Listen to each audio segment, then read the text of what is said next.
Oui, alors, bonjour à tous. Je suis Mélissa Green, je suis responsable des services professionnels chez GAEP. Voilà, ça me fait très plaisir d'être parmi vous cet après-midi. Merci Mélissa. Valérie. Oups. Oui, bonjour. En fait, je ne sais pas pourquoi je ne peux pas partir mon vidéo. Ça dit que l'autre l'a arrêté.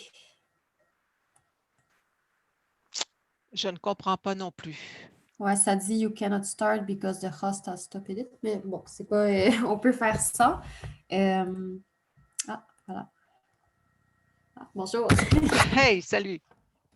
Oui, donc, je fais une petite présentation, c'est ça? Ben oui. D'où tu viens?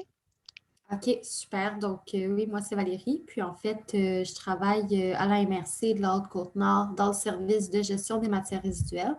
Donc, je suis conseillère auprès des citoyens et des commerçants là, puis, je fais également des ateliers dans les écoles. Donc, je fais un peu de sensibilisation avec différents publics.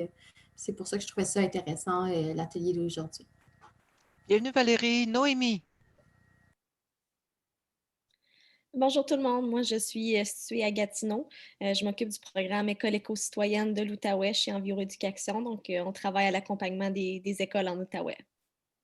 Merci. Émilie Coffey.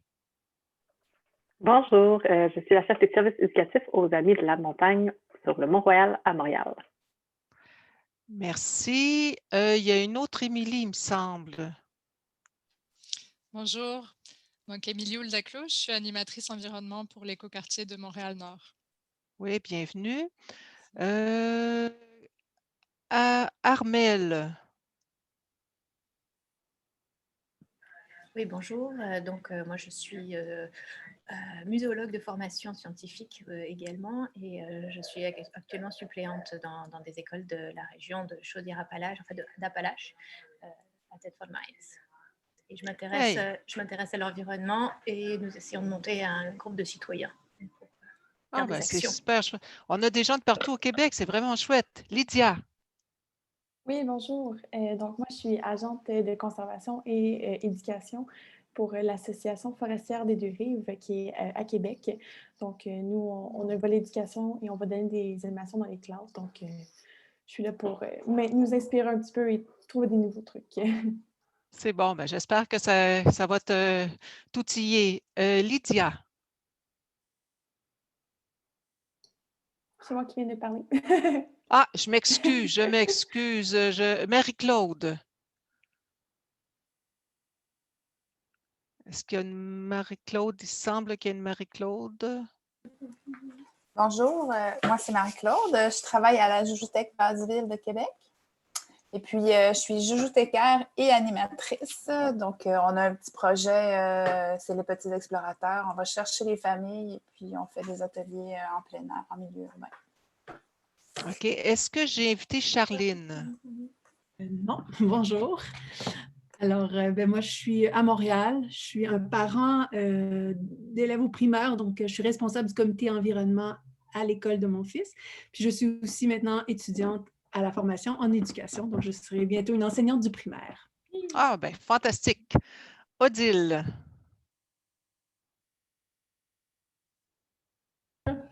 Bonjour, moi je suis enseignante au primaire dans la commission scolaire de Montréal.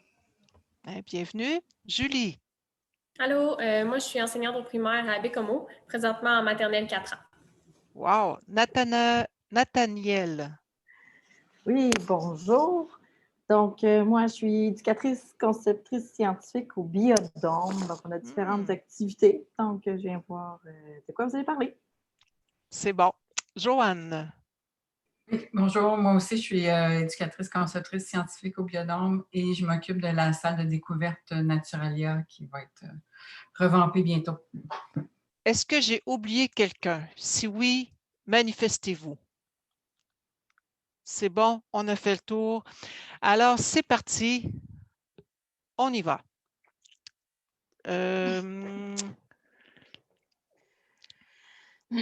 Alors, comme on vient de se présenter, diapo suivante, s'il vous plaît. Alors, d'abord, le plan de l'atelier. On va vous donner les intentions de l'atelier puis un bref historique des guides qu'on va vous présenter. On va vous en faire la présentation globale, rapide, et ensuite, chacune de nous, Berthier, Mélissa et moi, on va animer une des petites activités du guide et nous allons terminer avec une période de questions-commentaires.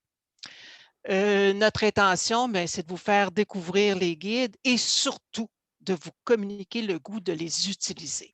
Alors, comment ça a commencé? Tout simplement avec le comité pédagogique du volet alternatif axé sur la nature et l'environnement de l'école Charlemagne. Oui, ça existe, un volet alternatif axé sur la nature et l'environnement. Alors, avec les parents, les enseignants, une conseillère pédagogique, on a travaillé très fort pour démarrer ce guide-là, mais devant la tâche colossale, on s'est vite rendu compte qu'on n'y arriverait jamais ou peut-être dans 50 ans, au rythme où on y allait, là, à force de soirées puis de journées pédagogiques. Alors, c'est comme ça que l'année passée, mon patron a accepté de dégager une petite somme afin qu'on engage GAEP pour donner un grand coup dans la production du guide parce que les enseignants souhaitaient. Il y a beaucoup de ressources qui existent un peu partout, mais on souhaitait les rapatrier dans un seul guide. Alors, il y a 4 guides, en fait, c'est ce que Mélissa va vous présenter tout à l'heure. Alors, GAEP y a contribué assidûment et sous ma supervision. Et puis, c'est tout chaud parce que j'ai révisé toutes les activités et j'ai terminé, imaginez-vous donc, hier matin. Alors, c'est vraiment du matériel de tout frais que vous allez recevoir. Mélissa. Oui, alors les 4 guides, comme Carole le disait, sont séparés en cycles. Vous allez voir, sont assez volumineux, donc c'est pour ça qu'on est allé vers 4 documents différents. Les thèmes sont très variés, évidemment toujours autour de l'environnement puis de la nature, et ils sont complémentaires. Donc, vous allez voir tantôt avec la table des matières comment c'est organisé. Je veux préciser aussi s'il y a une activité pour laquelle vous voyez qui est bonne pour le 2e, 3e cycle, elle va se retrouver dans les 2 guides du 2e cycle et du 3e cycle. Et donc, il y a plusieurs façons de trouver une activité pour combler votre besoin avec vos élèves. Il y a la table des matières et le tableau synthèse des activités par thème. Donc, à la diapositive suivante, on vous présente ici une partie de la table des matières. Donc, à votre gauche, vous avez toutes les activités avec le numéro de page et à la fin, on a aussi ajouté une bibliographie pour adultes et une pour enfants avec une liste de suggestions pour des activités à faire en nature. Évidemment, ça, c'est comme une photo de ce qui existe en date de hier soir. Comme tu disais, Carole, ça pourra toujours être bonifié. La bibliographie comporte plein de livres là, pour vous référer. Et dans le tableau synthèse, vous voyez, on retrouve les mêmes catégories, là, par exemple, air et météo, consommation, avec toute la liste des activités. Et à côté, on vous suggère de faire soit l'activité à l'extérieur ou à l'intérieur. On vous suggère aussi des saisons à laquelle c'est le plus opportun de réaliser cette activité-là. Et puis, les disciplines qui sont liées directement à l'activité. Bien sûr, ça, c'est une base pour vous. Vous pouvez l'adapter après ça, chacune des activités. Si vous avez envie puis vous trouvez la façon de le faire, une activité qui est suggérée de faire à l'intérieur, à l'extérieur, on vous encourage à le faire ou à une autre saison qui n'est pas nécessairement dans ce tableau-là. Et vous allez le voir là, à force de présenter les exemples d'activités qu'on a cet après-midi. Vous allez pouvoir lier aussi d'autres disciplines aux différentes activités. Donc, vous, par exemple, si vous avez envie de parler d'air et de météo, on vous suggère ces 3-là. Libre à vous, après ça, de lire le guide en entier et d'ajouter d'autres activités qui pourraient être liées à ce thème. Voilà. Oups. Ça s'en vient? OK. Donc, c'est à mon tour. On va tomber dans l'activité du préscolaire premier cycle. Donc, tout d'abord, vous expliquer que toutes les activités du guide s'inscrivent dans un continuum pédagogiques en éducation relative à l'environnement et qu'on vise majoritairement une orientation par cycle. Donc, pour le préscolaire premier cycle, on vise l'émerveillement. Je vais rebondir sur ce que disait Laure ce matin. On protège ce que l'on aime et on peut pas aimer quelque chose que l'on ne connaît pas. Donc, c'est vraiment ce qu'on vise majoritairement en préscolaire et premier cycle. Deuxième cycle, on va plus parler de la connaissance et troisième cycle de l'engagement. Par contre, il faut juste avoir en tête que ces 3 orientations-là sont bel et bien transversales et totalement perméables. Donc, pour le premier cycle et le préscolaire, on vise à susciter et à cultiver l'émerveillement et la curiosité des apprenants pour la nature et l'environnement. Je vais vous présenter le canevas de l'activité J'adopte un arbre, mais je tiens à souligner que ce canevas est identique pour toutes les activités, de sorte à ce que ça soit facile pour vous de naviguer justement d'une activité à l'autre et de retrouver toujours la même structure. Donc, pour l'activité J'adopte un arbre, on retrouve comme pour toutes les autres activités, le niveau scolaire, mais donc là, c'est une activité pour le presco, premier cycle, deuxième cycle, troisième cycle, donc elle peut être appliquée vraiment à tous les niveaux scolaires. La saison, donc ça peut se faire en tout temps. Le matériel est toujours indiqué ici, on a juste besoin d'un bandeau, on a les mots-clés qui sont listés, les endroits, la durée, c'est toujours important de savoir pour planifier le tout. La discipline, ici, on parle majoritairement de sciences et technologies, et pour le presco premier cycle, les approches utilisées sont souvent ludiques et sensorielles. Donc, c'est ce qui est utilisé comme approche ici. Dans la deuxième, dans les pages suivantes de l'activité, on retrouve le déroulement. Là, encore une fois, le déroulement est toujours similaire, à savoir qu'on a toujours l'étape de préparation qui est décrite, la réalisation, l'intégration. Des variantes sont proposées s'il y a lieu. Et finalement, des informations complémentaires se retrouvent aussi souvent à la fin des activités s'il y a quelque chose justement à ajouter. Et finalement, la source, c'est une activité qui est empruntée de quelqu'un d'autre. La préparation. Donc, la première étape, comme on l'a vu dans le déroulement, c'est l'étape de préparation. Donc, c'est l'étape où il est bien important de présenter les intentions pédagogiques de l'activité. Donc, l'activité J'adopte un arbre, elle vise à amener l'élève à utiliser tous ses sens pour découvrir les différentes caractéristiques des arbres. Suit ensuite l'activation des connaissances. Donc, ça, c'est la petite partie qu'on va faire ensemble. Alors, on utilise de la technologie pour faire varier un peu les manières d'animer. Donc, je vais tous vous inviter à aller sur votre navigateur favori, taper dans l'adresse slido.com, comme vous le voyez affiché sur la diapo présente. Donc, slido.com. Vous allez voir dans la page une petite boîte à gauche de la page, une boîte avec un numéro. Donc, on vous invite à rentrer le code de l'événement qui est le 13045 dans la boîte sur la page Slido que vous allez avoir ouverte. Et donc, vous allez pouvoir remplir votre réponse. À votre avis, comment vous allez pouvoir, une fois en nature, reconnaître un arbre, mais avec les yeux bandés? Donc, je vous invite à partager vos réflexions, vos réponses, et on devrait les voir apparaître dans la page actuelle en forme de nuages. Et juste vous dire que vous pouvez noter plusieurs réponses. Vous n'êtes pas limité. Allez-y fort. Je vais laisser un petit instant pour voir les réponses rentrer.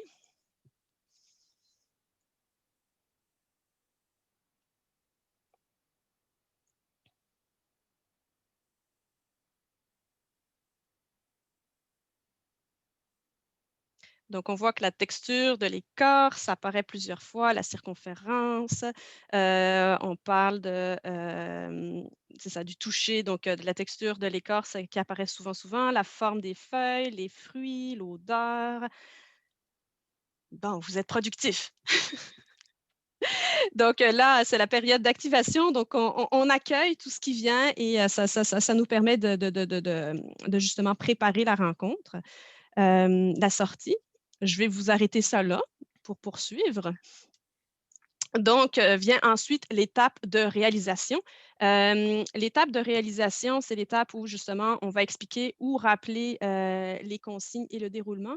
Je repars juste un peu en arrière. L'étape de préparation peut très bien se faire en classe ou directement dans le milieu naturel, dépendant de l'aise que vous avez. Est-ce que vous êtes dans vos débuts avec les classes à l'extérieur et vous êtes plus confortable de justement cadrer le tout déjà dans un milieu que vous connaissez, votre classe, ou justement, au contraire, vous êtes très à l'aise et vous pouvez faire cette étape-là à l'extérieur également. Donc, ça, c'est comme bon vous semble. Mais donc, pour l'étape de réalisation, là, on est vraiment rendu dehors et donc, on rappelle les consignes et le déroulement. Donc, pour ce qui est de cette activité-là, les élèves se mettent en équipe de 2 personnes. Il y a une personne qui a les yeux bandés par équipe. La personne qui a les yeux bandés est dirigée vers un arbre qu'elle choisit. Non, c'est le coéquipier qui choisit l'arbre et la personne aux yeux bandés est dirigée donc par le coéquipier, excusez-moi. Donc là, en faisant ça de manière sécuritaire, on s'entend. Et la personne qui a les yeux bandés est invitée à découvrir son arbre, justement. Donc là, on laisse quelques minutes à la personne pour découvrir son arbre sans justement sans ses yeux. Et après un certain temps, là, on donne un avertissement aux élèves pour que justement tous les élèves se rassemblent au point de départ. Donc là, le retour est encore une fois guidé parce que l'élève a toujours les yeux bandés. Et une fois rendu au point de rassemblement, là, on demande aux élèves qui avaient les yeux bandés, finalement, de retrouver leur arbre, mais cette fois-ci sans le bandeau. Donc là, le coéquipier qui était le guide, finalement, si on voit que le défi est trop grand, peut toujours donner des indices à l'élève qui avait initialement les yeux bandés. Et donc, après, on a un changement de rôle dans cette activité. Donc, c'est une activité toute simple, mais qui est super intéressante et que les élèves aiment beaucoup. Donc, on ne peut pas sortir, on n'est pas dehors. Normalement, c'est ce qu'on aurait fait. On l'aurait vécu avec vous. Donc, je vous ai pris des photos quand même de différents arbres. Je n'ai pas été dans un parc. Vous verrez qu'on voit les voitures en arrière, c'était sur la rue, mais on peut voir quand même justement la multitude d'écorces, de textures, circonférences qu'on peut avoir à explorer dans le cadre de cette activité-là. On voit même des petites boules de Noël sur certains arbres. Et donc, après, ben là, il y a la période d'intégration qui se déroule. Donc là, encore une fois, celle-là pourrait se faire à l'intérieur ou à l'extérieur, dépendant de votre aise et du temps que vous avez devant vous. Donc, tous nos sens sont donc à l'affût dans cette activité-là. Et j'ai regroupé les réponses que vous avez pas mal données finalement quand on a fait l'exercice ensemble. Bravo. Donc, le toucher, diamètre des arbres avec nos bras, la présence des basses branches, la texture des écorces, lisses ou non, les dessins formés par l'écorce, est-ce qu'il y a des feuilles, est-ce qu'il y a des aiguilles? Dépendant de la saison, on peut les retrouver peut-être au sol ou s'il y a des branches basses, on peut peut-être les découvrir avec ses mains à hauteur de branche. L'odorat peut être aussi sollicité pour l'odeur de l'écorce, l'odeur des feuilles, des aiguilles. L'ouïe, donc le son du vent le son que le fait le vent dans mon arbre, je vais y arriver, le son de mes pas justement quand je suis proche de mon arbre, les sons qui pourraient être émis par l'environnement justement proche de mon arbre. Donc, cette activité-là, c'est une activité qui peut se dérouler, qui peut constituer une activité en soi. C'est une activité ludique qui pourrait être utilisée aussi dans une sortie plus longue. Elle peut servir de déclencheur aussi très facilement. Il y a une autre activité qui s'appelle Mon ami l'arbre dans le guide de premier cycle où on invite les élèves à suivre leur arbre à travers les saisons. Ça pourrait être un très beau déclencheur pour cette activité-là aussi. Donc, plein d'options, plein de possibilités. Je vais passer la parole à Mélissa pour la suite. Oui, alors merci Bertie. Alors, on a une autre activité aussi ici, Marek qui a fait dessus. Là, on passe au 2e cycle. Puis comme vous le voyez ici, comme je disais tantôt, 2e, 3e cycle, l'activité se retrouve aussi dans le guide du 3e cycle. On a une autre activité ici qui se fait très bien en préparation vers un module ou une étape sur les milieux humides, les milieux aquatiques, ou pour un peu réintégrer les connaissances qui auront été apprises parmi une série d'activités. Donc, grosso modo, avec le canevas ici qui est pareil à celui de J'adopte un arbre. Alors, vous avez les saisons qui sont suggérées, le matériel qui est nécessaire, la durée que ça pourrait durer et les disciplines qui sont touchées. On suggère aussi des approches. Vous allez voir vers la fin, là, on pourra revenir. Là, il y a différentes aussi disciplines qui peuvent être touchées. Là, on va arrêter le partage d'écran. On vous prend par surprise parce que là, on va jouer à Marais, que fais-tu? Alors, c'est une activité qui peut se dérouler comme vous allez le vivre de manière très, très virtuelle avec des images, mais vous pouvez aussi la faire avec un groupe dans la classe. Donc, dans le fond, l'objectif, c'est de comprendre et de nommer les fonctions des marais dans les écosystèmes. On peut aller avec les marais ou on peut l'aborder aussi à travers les différents milieux humides qui existent. On peut aller expliquer aux élèves c'est quoi une tourbière, c'est quoi un marais, c'est quoi la différence avec un marécage, les rivières, les cours d'eau, les lacs, tout ça. Donc, il n'y a pas de problème. Où là, ça devient vraiment intéressant, c'est que vous pourriez diviser votre classe en équipes et distribuer à chacune des équipes soit des images de différents objets ou carrément avoir les objets avec vous. Alors là, ce qu'on va faire, c'est que je vais vous présenter différents objets. On va jouer en une équipe. Là, nous, on est une belle grande équipe unie. Je vous montre un objet et vous essayez de faire le lien avec un marais ou un milieu humide avec sa fonction dans l'environnement. On fait un exemple. J'ai une bouteille d'eau. Je prends l'exemple le plus facile. J'ai une bouteille d'eau ici, donc l'eau. Dans le fond, c'est quoi le lien avec les marais? C'est que les marais, les milieux aquatiques, sont une source d'eau pour la faune, la flore dans l'écosystème. Est-ce que vous êtes prêts à jouer? Excellent. Donc, vous pouvez soit lever la main ou l'écrire dans les commentaires, votre réponse, il n'y a pas de problème. Et s'il y en a qui veulent parler, ce sera le moment. On prendra des mains levées. Vous pouvez faire une petite danse aussi dans votre écran, il n'y a pas de problème. On y va avec le premier objet. Il s'agit du filtre à café. D'après vous, quel serait le lien avec les marais? Est-ce qu'il y a des volontaires pour répondre? Valérie. Ça filtre. Ça filtre. Je ne me rappelle pas qu'est-ce que ça filtre. C'est un lien avec mon premier objet. Est-ce qu'il y en a qui veulent compléter? C'est un bon début, Valérie. Alors, oui, Charline. Ben, je vais dire ça filtre l'eau.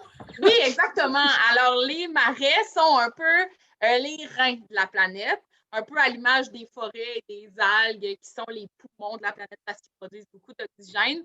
Vous avez bien travaillé en équipe, effectivement. Les marais vont filtrer l'eau, donc sans nécessairement devenir de l'eau potable, l'eau qui sort du marais va être un petit peu plus filtrée, pure que celle qui est entrée. Donc, elle va être probablement libérée de tous les solides qui se trouvent dans l'eau.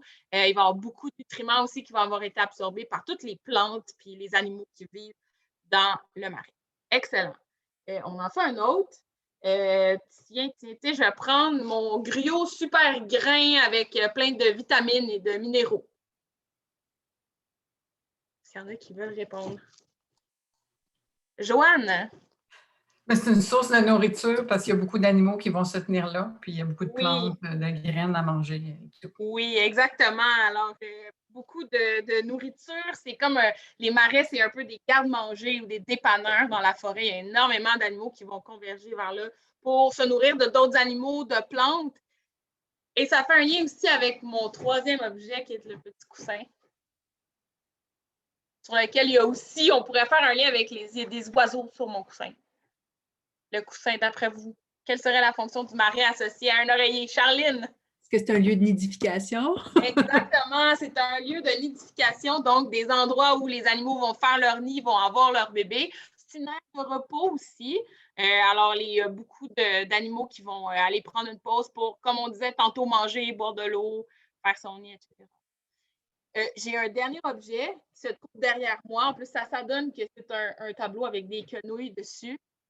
D'après vous, quel serait le lien avec les marais? Ça peut être vraiment simple, Nathaniel. Ben, ça pousse dans les marais. Ah oui, ça pousse. Manger, j'imagine. Il pourrait avoir d'autres choses aussi sur le tableau. C'est plus le tableau, l'objet, que le sujet du tableau. Ah, ben c'est beau, c'est joli, c'est magnifique à regarder. Exactement. C'est beau, c'est joli. Même si des fois, ça sent les œufs pourris, les marais, ça reste un endroit dans la nature où, comme il y a énormément de couleurs, énormément de biodiversité, C'est aussi un lieu de repos pour les animaux, mais pour les humains aussi. On a beaucoup entendu parler cette année. La nature, c'est ressourçant, c'est des endroits qui sont inspirants. Donc, juste nous aussi, aller prendre une pause sur le bord du marais, ça peut être une occasion de prendre de l'inspiration pour faire de l'art. Cette activité-là, comme je vous le dis, elle n'a pas duré une demi-heure, mais elle pourrait être beaucoup plus longue. On pourrait demander aux élèves de choisir eux-mêmes aussi un objet dans la classe qu'ils pourraient associer à une fonction du marais, puis de faire l'activité à l'envers et d'en parler aux autres élèves aussi dans la classe. Donc, ça peut être utilisé comme activité, comme je disais tantôt, d'amorce pour introduire les marais, les milieux humides dans un grand projet ou en révision à la fin. Là, j'avais les objets, comme je disais tantôt, vous pouvez avoir plein de photos. Qu'est-ce que je voulais ajouter aussi? Ah oui, on a utilisé, comme là, on est au 2e cycle, dans le continuum d'activités que vous avez en introduction au guide, on est beaucoup dans, sans délaisser l'émerveillement et tout ça, on est beaucoup dans acquérir des connaissances. Donc, on va essayer d'en voir plusieurs des objets, voir plusieurs fonctions, voir plusieurs types de milieux humides. Et on va pouvoir aussi avoir une approche scientifique sans être dans la démarche scientifique en tant que telle. On a observé des choses, on s'est posé des questions, on n'a pas appelé ça des hypothèses, mais on a suggéré des réponses. Puis on l'a partagé. Après, on a analysé un peu les réponses pour voir lesquelles étaient justes, lesquelles l'étaient moins. Et puis, on l'a partagé après à tout le monde. On a utilisé aussi, sans le faire comme tel, mais on pourrait utiliser ça pour faire l'approche qui est plus artistique. Donc, dire comment je me sens quand je vois une belle image d'un marais, ça pourrait être ça. On pourrait se rendre aussi sur place pour faire des dessins. Il y a plusieurs choses qui pourraient être faites. Là. Les élèves pourraient regarder une image, essayer de la redessiner puis comparer les images ensemble. Donc, il y a quand même plusieurs choses qui peuvent être faites. Dans les guides, il y a beaucoup d'activités qui parlent d'eau, qui parlent de biodiversité aquatique aussi, donc qui pourraient être toutes complémentaires à cette activité-là. Et c'est après ça, à l'enseignant qui utilise le recueil, le guide, de décider, je veux-tu y aller un peu plus chimie de l'eau, qualité de l'eau, tout ça en lien avec cette activité-là, ou je veux y aller un peu plus sur la biodiversité. Donc, c'est pas mal ça pour moi. Si jamais vous avez des questions, n'hésitez pas à l'écrire dans les commentaires. On y répondra, puis on va les prendre à la fin aussi. Mais là, je passe la parole à Carole, qui a peut-être un exemple pour nous d'une activité pour le 3e cycle avec un peu plus une démarche scientifique définie. À toi la parole. Merci, Mélissa. Hey, tu lis dans mes pensées, toi? Alors, je vais partager mon écran. Est-ce que ça marche? Est-ce que ça marche? Oui, ça marche? OK, parfait. C'est la première fois que je le fais sur Zoom. D'habitude, je suis habituée avec Teams. Alors, oui, effectivement, nous, on va… Est-ce que vous l'avez en grand écran ou pas? Non? Il faut que tu partes ta présentation dessous. Oui, ouais, je l'avais partie ailleurs, mais je n'ai pas ouvert la bonne affaire. OK. Ça y est? C'est bon. Merci, Bertille. Alors, oui, on va utiliser l'approche scientifique dans cette activité-là que j'ai tirée du guide Rue-toi vers la science. Rue, parce que ce sont des activités qui sont prévues pour aller dans les ruelles de Montréal, mais ça peut s'adapter à toutes sortes d'occasions. Et Rue-toi vers la science, mais sauf que toutes les activités de ce guide-là ne suivent pas la démarche scientifique. Alors moi, j'ai fait cet exercice-là de prendre l'activité 5.4, une murale de mousse, et de suivre la démarche scientifique. Alors, je vais vous en faire l'illustration ici. Avant de commencer l'activité, Berthier vous parlait tout à l'heure du continuum pédagogique. Mélissa fait le lien avec les connaissances. Et là, on est rendu au 3e cycle à l'engagement. Mais comme l'a dit Berthier d'entrée de jeu tout à l'heure, on n'arrête pas de s'émerveiller au 3e cycle. Là. Je veux dire, ce sont des orientations transversales et perméables. Alors, en guise d'engagement, cette fois-ci, on invite les jeunes à embellir la ruelle, leur cours d'école ou même l'école comme telle avec une murale. Alors, la démarche scientifique, un petit rappel. Alors, un contexte lié à la vie quotidienne, les hypothèses, la réalisation et le bilan. C'est ce qu'on va faire ici. Alors, on invite les élèves à remplir une mission, c'est-à-dire de produire une murale de mousse. Alors, avec les membres de son équipe, les élèves doivent trouver c'est quoi les conditions idéales pour la croissance d'une mousse. Les élèves y vont de leur hypothèse et on leur propose 3 paramètres. L'ensoleillement, est-ce que ça pousse mieux à l'ombre, au soleil, un peu à l'ombre, un peu au soleil, etc. Après ça, l'emplacement, est-ce que ça va pousser mieux sur un mur de béton, de la brique, de l'asphalte, de la roche, du bois, etc. Puis l'arrosage, est-ce que je dois l'arroser tous les jours, 2 fois par semaine, 1 fois par semaine, etc. Alors là, les élèves formulent leurs hypothèses quant aux soins à apporter à leur murale de mousse. Il y a une belle petite recette dans le guide. Alors, on mélange de la mousse. De la mousse, vous pouvez en trouver dehors très souvent, c'est très commun, mais si vous n'en avez pas dans votre environnement immédiat, vous pourrez en trouver dans les pépinières. Alors, de la mousse, de l'eau, vous avez les proportions dans le guide, du yogourt, du sucre, on mélange le tout et on obtient un liquide qui ressemble à la peinture classique. Si vous suivez la recette, vous allez obtenir 1000 millilitres et si vous avez, par exemple, une dizaine d'équipes dans votre classe, bien, vous attribuez 100 millilitres à chacune des équipes. Alors, les élèves peuvent travailler la mesure en remplissant un petit cylindre gradué. Et là, on est prêt à s'en aller dehors avec nos cylindres, des pinceaux et un vaporisateur rempli d'eau. Et on vous invite à aller voir la murale par la suite. Là, les élèves ils peuvent faire un dessin, une texture, peu importe. D'entrée de jeu, tout à l'heure, j'avais un chien qui était dessiné, mais les élèves peuvent dessiner un cœur, ce qu'ils veulent, avec leur peinture. Et puis, on vous invite à sortir à l'extérieur au moins 2 ou 3 fois par semaine et chaque fois de noter la date et les soins qu'on apporte à la mousse selon les paramètres qu'on aura décidé dans l'expérience qu'on souhaite réaliser et on note nos observations. Et à la fin, au bout de 2 ou 3 semaines, en tout cas, dès que la mousse aura poussé pour certains, puis peut-être pas pour d'autres, on verra. Alors, de voir, bon, est-ce que la mousse où est-ce que. Puis là, les conclusions, le bilan va se faire vraiment en comparant l'expérience des équipes entre elles. Alors, où est-ce que ça a poussé le mieux, puis dans quelles conditions, puis eux autres, cette équipe-là, il y avait quels paramètres, c'était quoi leurs conditions d'arrosage, le matériau, est-ce que c'était au soleil, à l'ombre, etc. Puis là, les élèves vont découvrir collectivement quelles sont les conditions idéales pour la mousse. Et je vous le demande. Et répondez spontanément, là, sans que je vous interpelle. Ça prend quoi comme ensoleillement d'après vous? Où est-ce que ça pousse le mieux, la mousse? Je dirais de l'ombre. À l'ombre, est-ce que tout le monde est d'accord? Oui. Bien, en fait, ça prend de la lumière. Et l'idéal, c'est, oui, peut-être que ça va pousser à l'ombre, mais l'idéal, c'est vraiment le soleil du matin ou le soleil du soir. C'est sûr que le gros soleil du midi ou un plein sud, ça ne sera pas gagnant pour la mousse. Quant à l'emplacement, qu'est-ce que ça prend d'après vous?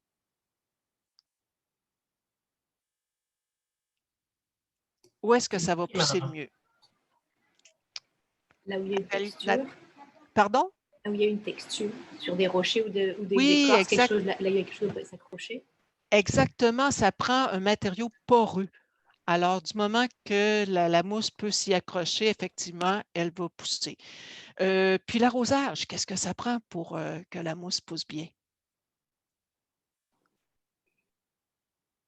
Ben, ça doit rester humide, mais pas trop. Oui, exactement. Ça doit rester humide en tout temps. Alors, si elle s'assèche, elle a des chances de mourir, effectivement. Alors, vous animez un retour avec les jeunes et le tour est joué. Questions, commentaires. Bertille. Je n'ai pas de questions, je pense, dans le chat. Étant donné que j'enregistre, je ne me suis pas trop promenée d'une fenêtre à l'autre pour que l'enregistrement soit le plus fluide possible, mais je n'ai pas l'impression qu'on a de commentaires dans le chat, donc on va les prendre en live. Est-ce que vous auriez des questions, commentaires à nous soumettre, que ce soit sur les ateliers qu'on vous a présentés ou plus largement sur les guides? On vous écoute, prenez la parole, on est suffisamment peu pour que je pense qu'on puisse y aller. J'ai juste une petite question au sujet de la dernière activité. À quel point on guide les réponses ou on les laisse vraiment expérimenter sans donner aucun paramètre. C'est vraiment aux élèves de tout chercher l'information et d'en tirer des conclusions. Par rapport à la murale de mousse, Charline? Oui, par exemple. Oui. Bien, moi, je dirais, allez-y selon votre aise, un petit peu comme ce que Laure Varidel disait ce matin, là, allez-y avec ce que vous avez en dedans, là, ce qui vous accroche. Moi, personnellement, en tant qu'enseignante, je serais portée à laisser les élèves expérimenter eux-mêmes. Et puis, ça se peut que les élèves vont vouloir un succès, ils vont vouloir avoir une belle mousse. Puis ça se peut que, supposons qu'ils ont décidé de ne pas l'arroser beaucoup, puis là, ils voient que leur ami qui l'arrose plus, ça marche mieux, bien, peut-être qu'il va changer ses paramètres, mais moi, je le laisserai faire. Ce n'est pas grave. L'important, c'est qu'il expérimente, puis qu'il en arrive à tirer ses propres conclusions. Alors, moi, je serais portée à les laisser faire, mais si vous êtes plus à l'aise avec une démarche plus dirigée, bien, je veux dire, il faut deviens qui tu es, comme disait Schopenhauer. Alors, allons-y avec ça avec quoi on est à l'aise et confortable. Je pense que, Joanne, vous aviez une question? Oui, tout cet ensemble, ce guide-là d'activités, est-ce que c'est disponible sur Internet ou… Oui, si vous allez sur le site, en fait, je vais tenter d'avoir vos courriels à tout le monde pour vous l'envoyer. Maintenant, autrement, si vous allez sur le site cybersavoir/environnement, je pense que c'est ça, Berthier? Oui, je pense que tu as mis l'adresse sur la dernière diapo, Carole, si je ne me trompe pas. Ah, oui. Alors, je vais y aller. Effectivement, cybersavoir, CSDM environnement, /. Bien là, si vous allez juste cybersavoir, CSDM environnement, là, si vous tapez ça, allez dans éduquer, ressources éducatives, puis vous descendez, vous allez voir les 4 guides préscolaires, premier cycle, deuxième cycle, troisième cycle. Ce sont des guides assez volumineux. Et puis, ce sont des guides pour lesquels je vous demande de l'indulgence. Alors, ce n'est pas des professionnels qui ont créé ce guide-là. On le fait du mieux qu'on pouvait. Mais si jamais vous vous dites, ah, écoute, ça n'a pas de bon sens, cette activité-là, il faudrait que ce soit changé, bien, on est ouverte à modifier le guide. Alors, c'est écrit même à la première page si vous voulez faire des changements ou vous avez une super activité, vous dites, hey, il faudrait que ce soit dans le guide, bien, on indique toujours la source. Alors, vous pouvez toujours communiquer avec Berthier qui va se faire un plaisir de modifier, d'enrichir ce guide. C'est un guide en constante évolution. Puis, j'ai une autre question. Est-ce que les enseignants de la CSDM sont au courant de ce guide-là? Hey, vous avez une primeur aujourd'hui. Vous avez une primeur. Alors, je l'ai envoyé évidemment hier, dès que ça a été terminé, à l'équipe de l'école Charlemagne, mais ça va être diffusé au sein de la commission scolaire dès la semaine prochaine. Alors, aujourd'hui, c'était le lancement officiel. Alors, vous êtes pas mal chanceux. C'est une formation qui est donnée aux enseignants de la CSDM, du CSDM qui souhaitent justement en savoir plus sur le guide la semaine prochaine. Oui, jeudi prochain, formation en ligne. Mon conjoint est enseignant. Au CSSDM? Oui. Alors, s'il va sur le bottin de formation, il va trouver la formation. Elle sera en ligne jusqu'à lundi pour s'inscrire. Autrement, qu'il m'envoie un petit courriel, puis je vais l'inscrire avec plaisir. OK, merci. Est-ce qu'il y aurait d'autres questions, commentaires? Les adresses ont été rajoutées dans le chat pour ceux qui veulent faire un copier-coller. Moi, je ferais juste un peu du pouce sur la question tantôt de Charline, parce que ça m'est arrivé l'an dernier de faire une activité comme ça en sciences avec des plantes où je laissais les élèves choisir. Puis notre but, c'était comparer, mais tout le monde a fait la même chose.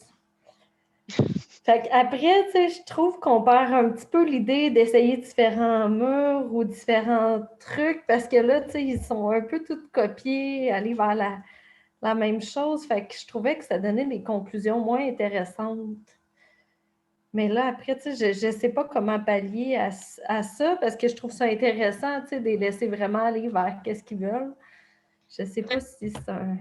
Oui, bien peut-être que si je peux suggérer une façon de faire, puis vous me direz si ça n'a pas de bon sens, là. Tu sais, j'aurais dans l'idée de séparer peut-être le groupe en en équipe et de leur donner le choix parmi tout ça. Vous autres, vous choisissez entre 3 façons de faire, vous autres entre 3 façons de faire. Fait que, tu sais, le choix est comme semi-dirigé. Ils ont quand même la liberté de choisir en quelques affaires. Mais là, on s'assure en disant, ben là, toi, tu choisis un milieu que c'est de la roche, de l'asphalte ou de la brique. L'autre, ça va être du bois, du gazon ou une autre affaire. Tu sais, fait qu'il y aura quand même une variété de résultats.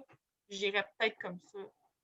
Très bonne suggestion, Mélissa. Puis je compléterais en disant, Odile, tu pourrais dire à tes élèves, mais si on fait leur soumettre le problème, si on fait toute la même expérience, est-ce qu'on va arriver à des conclusions intéressantes? Alors là, d'eux-mêmes, ils vont dire, ben, peut-être que ça serait bien qu'on fasse différentes choses. Mais quand il s'agit des plantes, je sais que c'est très émotif. Parce que moi, une petite anecdote, quand j'enseignais, on avait démarré des semis en classe, puis le but, c'était vraiment clair. Là, le but, c'était pour mettre dans la plate-bande de l'école. On avait tout déblayé la plate-bande, elle était prête. Puis là, quand c'est venu le temps de les mettre dans la plate-bande, bien, les élèves aimaient tellement leur plante qu'ils ne voulaient pas la mettre dans la plate-bande, ils voulaient la garder. Alors, j'ai dû user de mon autorité la première fois pour les obliger à faire ça, mais l'année suivante, on a fait pousser 3-4 plantes, puis là, ils en gardaient une pour eux, puis les autres étaient pour la plate-bande. Alors, tu sais, on veut, tu sais, l'aspect émotif, l'aspect affectif, le contact des jeunes avec la nature, puis le lien qu'on développe avec la nature, c'est très important. Alors, c'est sûr que ce n'est pas à négliger. Alors, je comprends tes jeunes, là, de vouloir que la plante soit belle et en santé parce qu'il y a un lien affectif avec les plantes. Là. Alors, pour rebondir peut-être sur ce que tu dis, Carole, c'était une des suggestions que je voulais apporter, puis ça va dans le même sens que ce que tu dis. Il pourrait y avoir aussi peut-être justement le dessin de mousse de deux manières. La manière libre, ce qui ferait justement en se disant c'est quelque chose auquel je tiens, puis je veux le faire de la manière la plus réussie possible. Puis un autre dessin qui serait pour l'expérience où là, justement, on va s'arranger pour avoir une diversité de configuration pour le côté scientifique de la chose. Oui, merci Berthier. On est déjà en train de bonifier ce guide. Effectivement. Est-ce qu'il y aurait d'autres commentaires? Armelle, qui a levé la main. Armelle. Oui, moi j'ai une question par rapport au fait que moi je suis suppléante, donc je ne peux pas travailler sur le long terme. J'ai parfois des remplacements un peu plus long terme, mais disons que c'est pas très, c'est vraiment des périodes courtes. Est-ce que dans le guide, il y a aussi des activités qui sont très ponctuelles? Oui, ben, si tu prends juste l'exemple de l'activité que toutes les l'activité de la mousse, moins, mais justement, l'activité de j'adopte un arbre peut se faire complètement sur le fly. Et l'activité de Mélissa, oui, elle demande un peu plus de préparation, mais elle tient dans un cadre de temps très restreint. Donc, c'est sûr qu'elles peuvent servir de déclencheur à toutes ces activités-là, comme on le disait, mais elles peuvent être une activité en soi, puis s'il n'y a pas de suite, ben, il y aura eu au moins une petite graine de semer. C'est ça. Puis le fait que dans le Canva, comme vous avez remarqué, il y a toujours la durée. Alors, parfois, c'est, supposons, 2 heures, mais à 30 minutes par jour ou, bon, je dis n'importe quoi, là, mais parfois, c'est juste comme l'activité que Berthier a proposée, 30 à 40 minutes. Alors là, on voit que c'est circonscrit dans le temps. Alors, la petite case durée peut vous être vraiment utile pour savoir est-ce que je peux me permettre de faire cette activité ou pas. C'est pas toutes des activités où il faut faire pousser des choses. Puis, non. Regardez ça. D'autres questions? Félicitations. C'est vraiment une super belle ressource. Très bien fait, très beau. Bravo. Oui, bien merci. Alors, ben merci tout le monde, puis on vous souhaite de très bonnes découvertes. Alors, Berthier, peux-tu nous indiquer comment on retourne dans la grande salle? Alors, en cliquant sur le bouton en bas bleu « Leave the room », vous allez avoir 2 options, puis il faut choisir « Breakout room », je pense, pour retourner dans justement la conférence de fermeture. Si vous vous trompez, vous pouvez juste recliquer aussi sur le lien du colloque que vous avez parcouru. Ça, il n'y a pas de problème. Bye, merci beaucoup. Merci à tous. Merci.